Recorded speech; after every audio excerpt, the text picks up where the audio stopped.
I want to see how far I can take it. Like, what can I possibly do that is like true to myself? How do I like represent my culture at the same time? It started as a job, but then it turned into culture identity. If I don't feel like that tingle on my taste buds when I'm thinking about what goes together, then I just don't do it. Testosterone levels be high, and never no wonder every day I feel like the man. Dumb motherfucker think I'm spilling coke when I tell him I'm hoping that he kick the can.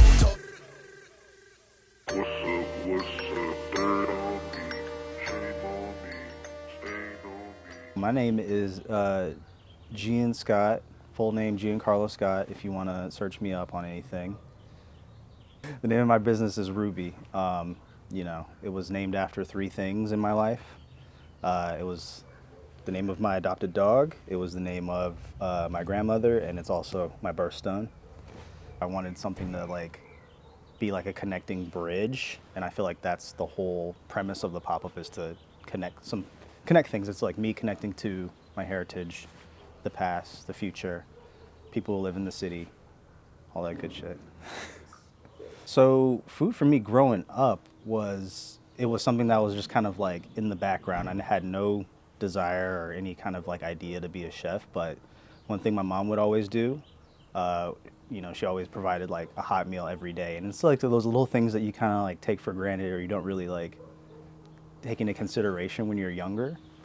But I never wanted to be a cook or a chef or anything like that. I thought that was just kind of dynamic. I thought it was cool, but it wasn't until like I actually got in a professional kitchen and was like, okay, food is more than just like I eat it, it's fuel.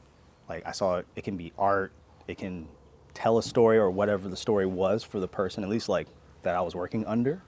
It started as a job, but then it turned into culture identity, because even the chef I was working for at the time would always be like, you know, you have to find your voice in the kitchen. And people would tell me that, and that used to frustrate me because I'm like, what the fuck does that mean? You know, like, what did I have? I was like, I only knew how to cook other people's food. But the things that kind of stuck around in my mind, like ackee and saltfish was kind of like, I feel like the big like defining moment. Ackee is a voluptuous red-skinned fruit related to the lychee that is native to Ghana. If you've been to Jamaica, you've probably seen these tall trees with orange pods and black seeds everywhere. We're next door to borrow some of my neighbor's ackee. He hasn't been home in a while, and it would be a waste to let the ackee spoil. It's brought to Jamaica from West Africa. And then salted cod came to us because, you know, it was a cheaper way to feed slaves. The ingredients' subsequent marriage in the kitchens and restaurants of Jamaica was a direct result of the triangular slave trade between Britain, West Africa, and its Caribbean colonies in the 18th and 19th centuries. Let's bring out your last one. I feel like I kind of taste like a seafood-ish kind of smell to it. Ew, is that like a fish? Livingston! Come up and get your ackee and saltfish.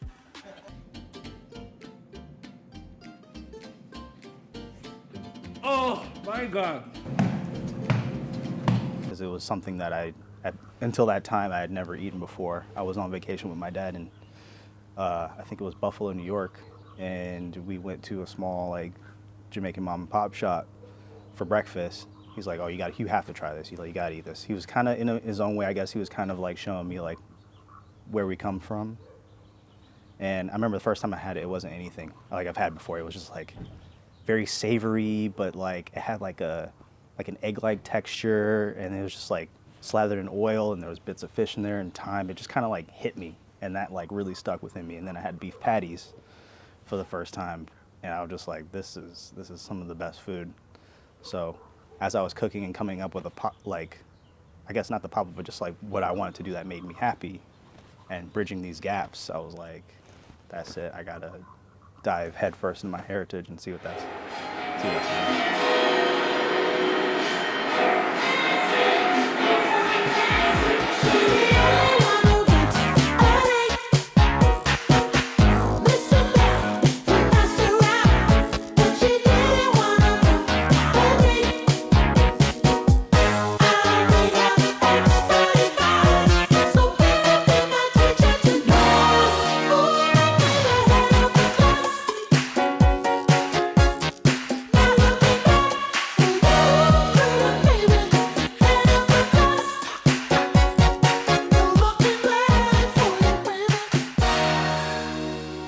So the Royal Club is a bar in Highland Park, relatively new, just turned a year old.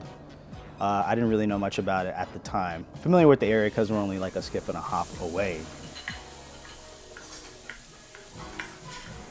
So yeah, basically how I got inspired from this dish, it was when I was working in a restaurant, some VIPs came in and I was like, oh fuck, what am I gonna serve them real quick? So I just kind of asked some of the cooks I was working with, like, hey, what do we got? And they're like, oh, we got pickled okra. So initially this dish was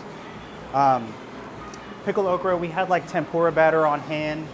I was like, I've never had tempura okra before, I guess I'll try it. And then I threw that together with some green goddess dressing, like rum sultanas, and just like some really nice garnish we had lying around. So this is kind of like a dish that I've always kind of like, it was like a quick fire challenge, but it turned out to be like one of my favorite things on the menu. So I like the fattiness from the fry of the tempura. That's also very light. It has like a really nice crunch, like between like the outside and the inside, a nice like pop of acidity. And then to have that with the plantain powder just kind of like takes it up. I think Caribbean food in particular, you know, we're at a point where now we're kind of starting to see a lot of people doing some crazy things with it. Because it's not very hard to make food look super pretty, but you want it to like also be like cohesive and you know, deliver like a full experience. I feel like that's when like finesse really comes in and technique, because like if you have the right technique, you can make anything look fucking pretty. And it's just like the foods that we kind of see as like homey or convenience, we don't you know, as we're eating day to day, we don't normally have just like a beautifully plated thing in front of us. You know what I'm saying? It's really what are we getting from that? What kind of emotion does it kind of give us? It's like looking at art, you know, at that point. So Caribbean food, being plated up super nice, love to see it, want more of it. It has its place.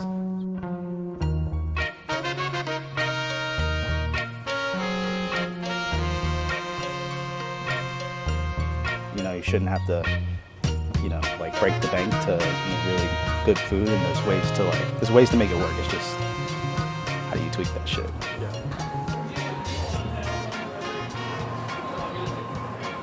When it came to Little Ripper, I was like, all right, you know, there's more tables. It's like, there's wine being poured. It's more of a vibe. It really kind of just goes off the vibe, but usually one thing will carry over into it.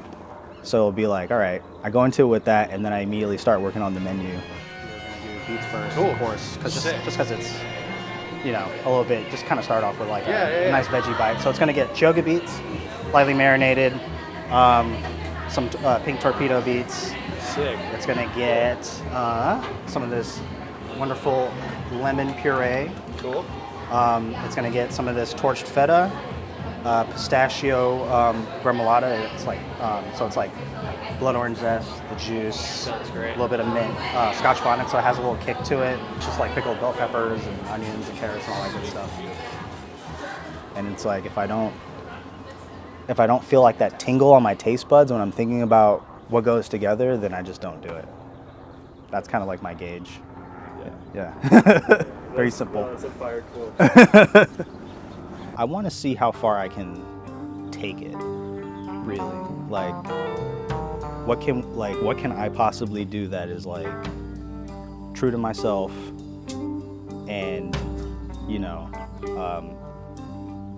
how do I like represent my culture at the same time? Like, those are the things I'm still kind of like figuring out, because it's a good baseline, because it's like I want to cook the food that I want to cook, but I have to, you know, I like to play with the flavors that we have and the produce that we have, because I feel like that's also what draws you back to any spot. Like the food above all. If it's not hitting, then why would you go back? You know, I want them to feel full. I want them to feel like, you know, they walked away from wherever I'm at, whether it be like a restaurant or pop-up or whatever. I want them to feel like